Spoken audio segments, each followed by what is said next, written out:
തിരുവനന്തപുരം മംഗലപുരത്ത് തെരുവുനായ ആക്രമണം ഉണ്ടായിട്ടുണ്ട്. 4 വയസ്സുകാർ ഉൾപ്പെടെ 3 പേർക്ക് കടിയേറ്റു. വീട്ടുമുറ്റത്ത് നിൽക്കുമ്പോഴാണ് 4 വയസ്സുകാരിക്ക് കടിയേറ്റത്.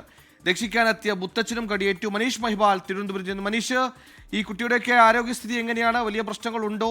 എന്താണ് സംഭവിച്ചത്? രക്ഷിക്കാനെത്തിയവർക്കും കടിയേറ്റു. ആകെ മൊത്തം നായപ്പേടിയിലാണ്. ഈ സംഭവത്തിൽ എന്താണെങ്കിലും ഇന്ന് രാവിലെ 9 മണിയോടെയാണ് സംഭവം. ഈ 4 വയസ്സുകാരിക്കാണ് 4 വയസ്സുകാരി അടക്കം 3 പേർക്ക് കടിയേറ്റു.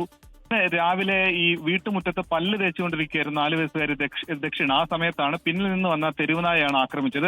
ഈ കുട്ടിയുടെ ദക്ഷിണയുടെ മുഖത്തും തലയിലും കൈയിലും നായയുടെ കടിയേറ്റു. ഇത് കണ്ട് തടയാൻ ചെന്ന ഈ കുട്ടിയുടെ ദക്ഷിണയുടെ അപ്പൂപ്പൻ ബാബു പിള്ളയ്ക്കും കടിയേറ്റു.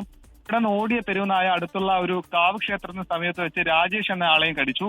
കല്ലൂർ പാലം ഭാഗത്തേക്ക് ഓടിയ തെരുവുനായ മറ്റ് പല ആളുകളെയും പിടിച്ചിട്ടുണ്ട് എന്നാണ് നിലവിൽ പറയപ്പെടുന്നത്. പക്ഷെ അതിന്റെ വിവരങ്ങൾ ലഭ്യമായിട്ടില്ല. ഈ 4 വയസ്സുകാരി ദക്ഷിണയും അപ്പൂപ്പൻ ബാബു പിള്ളയും രാജേഷും മെഡിക്കൽ കോളേജിൽ എത്തി അവിടെ റാബിസ് വാക്സിൻ എടുത്തിട്ടുണ്ട്. കുട്ടിയുടെ നില സാധാരണഗതിയിലേക്ക് എത്തിയിട്ടുണ്ട്. എന്നാണെങ്കിൽ ഈ പ്രദേശത്ത് ഈ കഴക്കൂട്ടത്തിനടുത്ത് മംഗലപുരത്ത് തെരുവുനായ ശല്യം രൂക്ഷമാണെന്നാണ് നാട്ടുകാർ പറയുന്നത്. സുഹൈൽ.